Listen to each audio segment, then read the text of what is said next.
Bonjour à toutes les clés. Donc, je vous rappelle le C de conscience, de liberté, libération, de votre essence, de vos belles présences et de votre souveraineté. C'est pour ça que je vous appelle toujours les clés et je vous remercie de suivre cette chaîne. Vraiment, c'était très sympa et aussi de poser beaucoup de questions. Ça, c'est génial parce que moi, j'adore répondre à vos questions.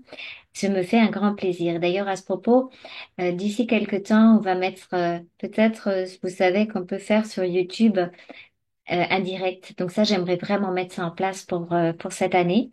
Donc on y pense, on vous tiendra au courant quand on fera ce direct, ce qui permettra de répondre à toutes les questions et de voir comment on arrive à gérer aussi la technique.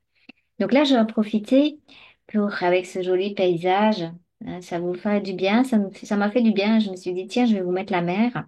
Ça changera un petit peu, ça nous permet de nous détendre un petit peu en sortie de l'hiver. On peut être fatigué. Il y en a beaucoup d'entre vous qui me témoignent de la fatigue.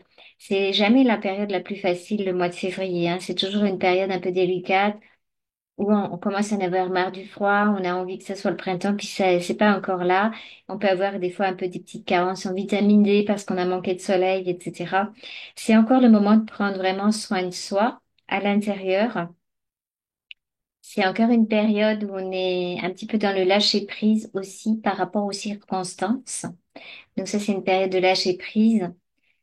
Et on va bientôt arriver au printemps, de toute façon, hein. C'est ça qui est bien, c'est que chez nous, il y a des saisons et puis qu'à un moment donné, de toute façon, on aura la pêche et ça va repartir. Alors en attendant, je vous propose de vous détendre au bord de la mer et je vais répondre à Michel. Ça fait un petit moment, Michel, que j'ai ta question sur mon bureau et que je trouvais ça vraiment très intéressant et que je n'avais pas encore pris le temps de te répondre.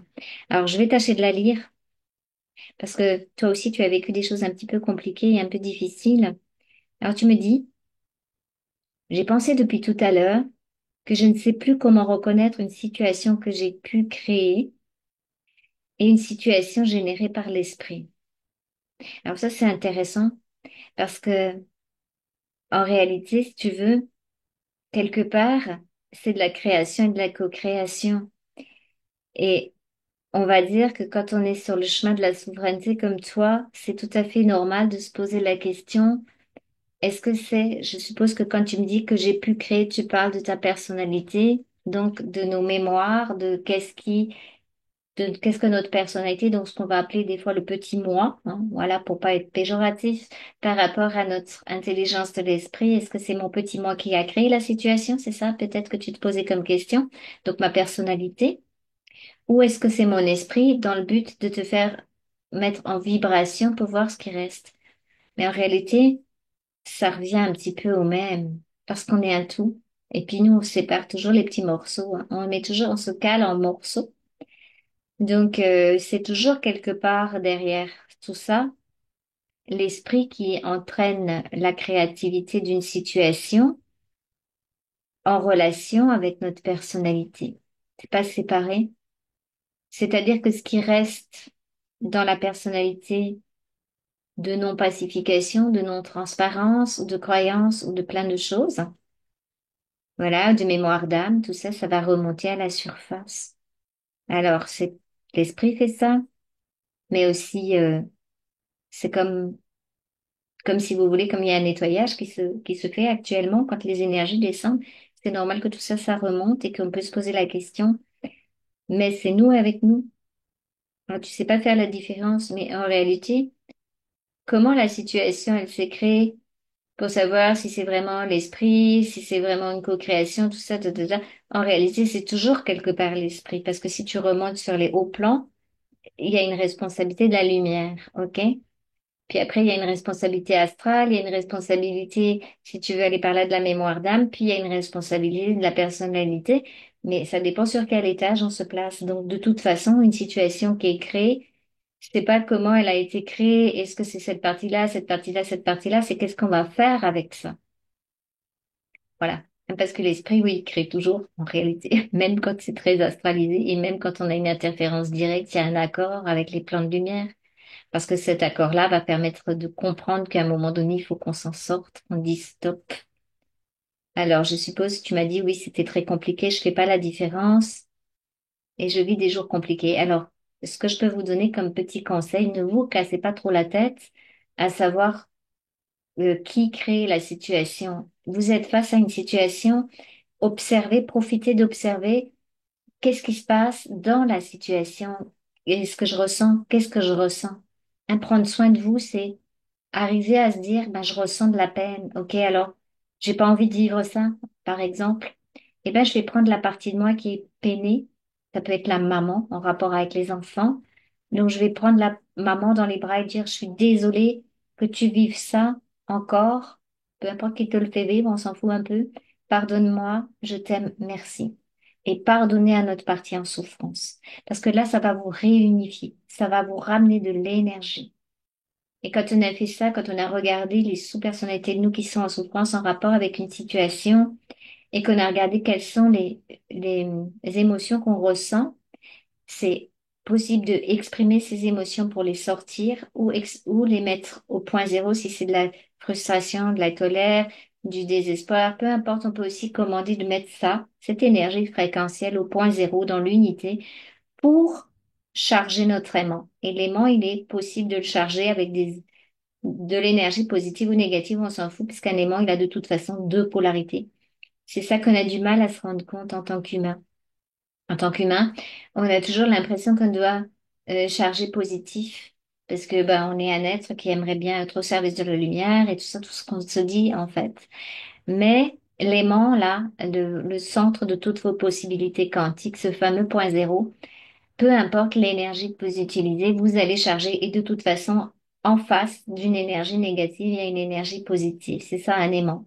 Et une fois que c'est bien chargé, qu'on en a bien marre de vivre une situation, par exemple, on peut commander que ça s'améliore pour moi, même si on ignore comment. Et là, ça se recale. En fait, vous redevenez centrique. Vous reprenez à charge la manifestation, que ce soit émotionnelle et énergétique de l'événement que vous venez de vivre. Et vous ne laissez pas traîner des choses derrière. Et peu importe si c'était, comme tu m'as dit, créé par t'es au plan de lumière, ce plan-là, oui, c'est compliqué. Donc, juste, OK, quelle est la partie de moi en souffrance? Pour simplifier, je la prends dans les bras, je me pardonne de vivre ça, parce que c'est pénible de vivre ça. Je sais de quoi je parle, hein. Des fois, on en a vraiment marre, parce que les mémoires d'âme, c'est pas facile de les sortir. Et quand on fait ça, eh ben, déjà, on est apaisé vis-à-vis de cette souffrance, et on peut après faire des commandes. Et si on a vraiment marre de vivre toujours les mêmes situations, ça met du feu, puis là, prenez votre feu, mettez-le au point zéro et commandez que ça cesse, même si on ignore comment. Donc, nous aussi, on a été beaucoup ces derniers temps challengés ou entraînés, ça dépend comment on voit les choses. Hein, aussi, comment est-ce qu'on regarde ce qui nous arrive comme situation compliquée ou difficile, qui nous arrive vers nous, on peut les regarder comme entraînement. Entraînement pour s'entraîner, voilà. Ou on peut les regarder comme quelque chose qu'on veut plus jamais vivre et puis se fâcher et puis à ce moment-là se servir du feu de la colère pour transformer la situation. Les deux sont possibles. Tout est juste. Donc écoutez-vous vous-même, en fait. Alors ça simplifie peut-être les choses. Et quand on dit que les jours sont compliqués, comme tu me le dis, Michel, c'est souvent parce que il y a de l'émotionnel et il y a aussi voilà, dans ces émotions qu'on peut ressentir, la solitude, la tristesse, le fait de pas y arriver aussi, beaucoup d'impuissance. Hein, donc là, je te remercie pour cette question. J'espère que je t'ai répondu. Donc c'est juste comment on fait quand il y a quelque chose qui arrive. Voilà. C'est un peu ça l'idée. Donc là, c'était sur la vidéo Galactique et Action Juste. Ouais. Prenez prenez le temps de vous poser un tout petit peu pour pouvoir sortir de la pièce de théâtre et regarder avec bienveillance laquelle partie de vous était en souffrance. Hein, ça vous simplifiera la vie. Et après, en faisant ça, en fait, en ayant l'habitude de ramener les morceaux vers soi, on redevient centrique. Et quand on redevient centrique, on a plus de discernement. Et le discernement de savoir quelle est partie qui joue, ça s'acquiert quand on redevient centrique. Donc, tout est lié. Mais si on veut savoir en avance ou si on veut absolument savoir c'était qui, pourquoi, des fois, on ne trouve pas toujours la réponse. Mais c'est très bien de l'exiger aussi. Hein. Vous voyez, c'est le paradoxe.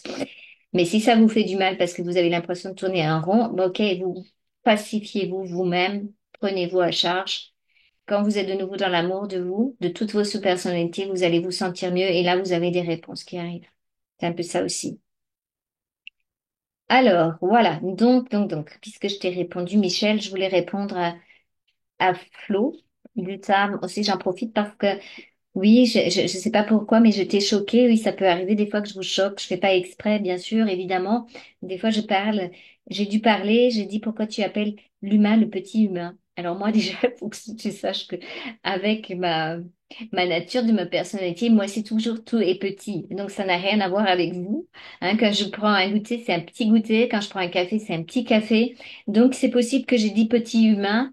Et il n'y avait pas d'intention de diminuer l'humain par rapport au mot. Mais ce qui peut se passer aussi, c'est que parfois, quand j'ai des personnes que je suis, on a tendance, en tant qu'humain, de la terre, la personnalité, je parle bien de notre personnalité, notre ego, à se diminuer. Hein, c'est pas le cas de tout le monde, ça dépend des blessures de l'âme.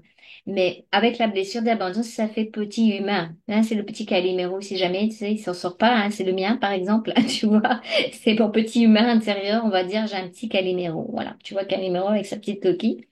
Voilà, alors, faut pas que ça si ça dissonne pour toi, je le comprends tout à fait. C'est peut-être que euh, pour toi, un humain, c'est déjà bien grand. Et ben, tant mieux, parce que c'est vrai, c'est vers ça qu'on arrive. Alors, la différence que je fais aussi, des fois, c'est que, faut pas dire petit humain, mais quand je parle de la personnalité, pour vous éclairer un petit peu là-dessus, quand on dit personnalité, elle est couchée. Hein, on va dire comme ça que notre personnalité, avec l'ego, on a des programmations automatiques, on est imprégné d'astral, on est imprégné de mémoire et on fonctionne un petit peu comme une personne, non pas debout dans sa verticalité, mais couchée à cause des programmations, si vous voulez aller par là. Et petit à petit, en repérant les programmations qu'on a, les croyances, etc., en nettoyant les mémoires d'âme, en redevenant centrique, enfin tout ce que je vous explique toujours, petit à petit, la personne alitée qui est couchée, donc elle a une taille plus basse, si tu veux, c'est pas qu'on dit petit humain, là on peut aussi le voir comme ça, va se remettre debout et là on sera dans notre grandeur. En fait, c'était juste par rapport à ça que des fois je dis qu'on peut avoir l'impression d'être un petit humain. Mais j'ai pas dit que nous étions cela. C'est une impression. Alors bien sûr, l'humain qui est dans sa souveraineté sur tous les plans, c'est un très très grand être. Hein, c'est reconnu dans toute la galaxie, comme je vous le disais, par rapport à sa capacité d'avoir intégré la lumière jusque dans la matière. C'est ça qui va faire un grand, grand humain.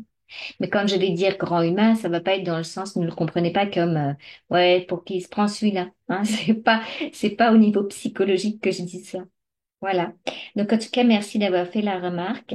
Alors, si jamais tu m'entends dire petit, ben, reprends-moi, hein, parce que j'ai une petite tendance, tu vois, petite tendance à le dire, à employer beaucoup le mot petit. Et c'était pas du tout pour diminuer l'humain et même la personnalité qui va être dans cette souffrance à se sentir petit ou impuissant. C'est pas pour ça qu'elle n'a pas de puissance, mais c'est un ressenti. Voilà, j'espère que j'ai répondu à cette question. Pour Flo, pour ne pas traîner. Donc là, c'était aussi sur Galactique et Action Juste.